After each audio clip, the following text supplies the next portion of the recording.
أعوذ بالله من الشيطان الرجيم. بسم الله الرحمن الرحيم. ياسين والقرآن الحكيم إنك لمن المرسلين على صراط مستقيم. تنزيل العزيز الرحيم لتنذر قوما ما أنذر آباؤهم فهم غافلون. لقد حق القول على أكثرهم فهم لا يؤمنون. إنا جعلنا في أعناقهم أغلالا فهي إلى الأذقان فهم مقمحون. وجعلنا من بين أيديهم سدا ومن خلفهم سدا فأغشيناهم فهم لا يبصرون. وسواء عليهم أأنذرتهم أم لم تنذرهم لا يؤمنون. إنما تنذر من اتبع الذكر وخشي الرحمن بالغيب فبشره بمغفرة وأجر كريم. إنا نحن نحيي الموتى ونكتب ما قدموا وآثارهم وكل شيء أحصيناه في إمام مبين. واضرب لهم مثلا أصحاب القرية إذ جاءها المرسلون إذ أرسلنا إليهم اثنين فكذبوهما فعززنا بثالث فقالوا إنا إليكم مرسلون. قالوا ما أنتم إلا بشر مثلنا وما أنزل الرحمن من شيء إن أنتم إلا تكذبون. قالوا ربنا يعلم إنا إليكم لمرسلون وما علينا إلا البلاغ المبين. قالوا إنا تطيرنا بكم لئن لم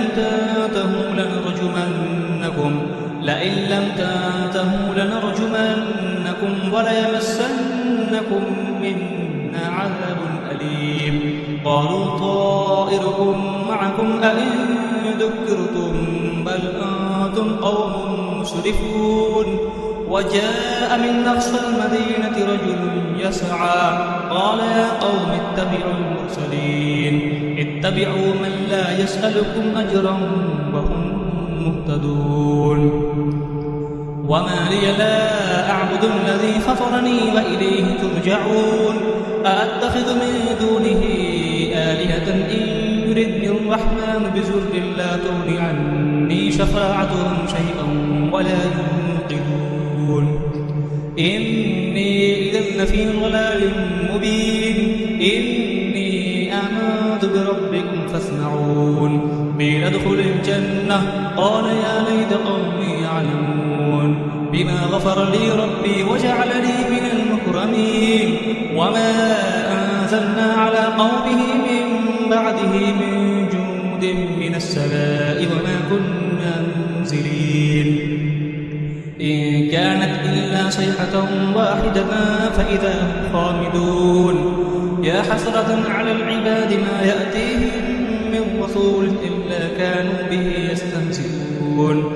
ألم يروا كم أهلكنا قبلهم من القرون أنهم إليهم لا يرجعون. وإن كل لما جميع لدينا محضرون. وآية لهم الأرض الميتة أحييناها وأخرجنا منها حبا فمنه يأكلون. وجعلنا فيها جنات من نخيل وأعناب وفجرنا فيها من العيون ليأكلوا من ثمره وما عملته أيديهم أفلا يشكرون. سبحان الذي خلق الأزواج كلها مما تنبت الأرض ومن أنفسهم ومما لا يعلمون. وآية لهم الليل نسلخ منه النهار فإذا هم مظلمون. والشمس تجري لمستقر لها ذلك تقدير العزيز العليم. والقمر قدرناه منازل حتى عاد كالأرجون القديم. لا الشمس ينبغي لها أن تدرك القمر ولا الليل سابق النهار وكل في فلك يسبحون.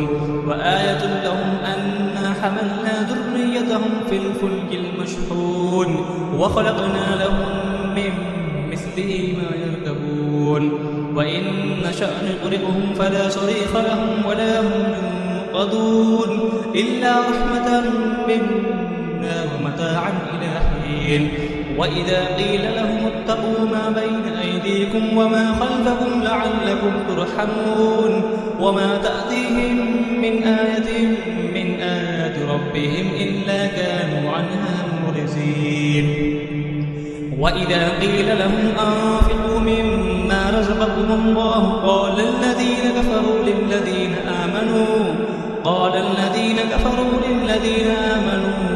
أنطعم من لو يشاء الله أطعمه إن أنتم إلا في ضلال مبين ويقولون متى هذا الوعد إن كنتم صادقين ما ينظرون إلا صيحة واحدة تأخذهم وهم يخصمون فلا يستطيعون توصية ولا إلى أهلهم يرجعون ونفخ في الصور فإذا هم من الأجداث إلى ربهم ينسلون قالوا يا ويلنا من بعثنا من مرقدنا هذا ما وعد الرحمن وصدق المرسلون إن كانت إلا صيحة واحدة فإذا هم جميع لدينا محضرون فاليوم لا تظلم نفس شيئا ولا تجزون إلا ما كنتم تعملون إن أصحاب الجنة اليوم في شغل فاكهون هم وأزواجهم في ظلال على الأرائك متكئون لهم فيها فاكهة ولهم ما يدعون سلام قولا من رب رحيم وامتازوا اليوم أيها المجرمون ألم أعهد إليكم يا بني آدم أن لا تعبدوا الشيطان إنه لكم عدو مبين وأن اعبدوني هذا صراط مستقيم ولقد أضل منكم جبلا كثيرا أفلم تكونوا تعقلون هذه جهنم التي كنتم توعدون اصلوها اليوم بما كنتم تكفرون اليوم نختم على أفواههم وتكلمنا أيديهم وتشهد أرجلهم بما كانوا يكسبون ولو نشاء لطمسنا على أعينهم فاستبقوا الصراط فأنى يبصرون ولو نشاء لمسخناهم على مكانتهم فما استطاعوا مزيا ولا يرجعون ومن نعمره ننكسه في الخلق أفلا يعقلون وما علمناه الشعر وما ينبغي له إن هو إلا ذكر وقرآن مبين لينذر ما كان حيا ويحق القول على الكافرين أولم يروا أنا خلقنا لهم مما عملت أيدينا أنعاما فهم لها مالكون وذللناها لهم فمنها ركوبهم ومنها يأكلون ولهم فيها منافع ومشارب أفلا يشكرون واتخذوا من دون الله آلهة لعلهم ينصرون لا يستطيعون نصرهم وهم لهم جند محضرون فلا يحزنك قولهم إنا نعلم ما يسرون وما يعلنون أولم يرى الإنسان أنا خلقناه من نطفة فإذا هو خصيم مبين وضرب لنا مثلا ونسي خلقه قال من يحيي العظام وهي رميم قل يحييها الذي أنشأها أول مرة وهو بكل خلق عليم الذي جعل لكم من الشجر الأخضر نارا فإذا أنتم منه توقدون أوليس الذي خلق السماوات والأرض بقادر على أن يخلق مثلهم بلى هو الخلاق العليم إنما أمره إذا أراد شيئا أن يقول له كن فيكون فسبحان الذي بيده ملكوت كل شيء وإليه ترجعون صدق الله العظيم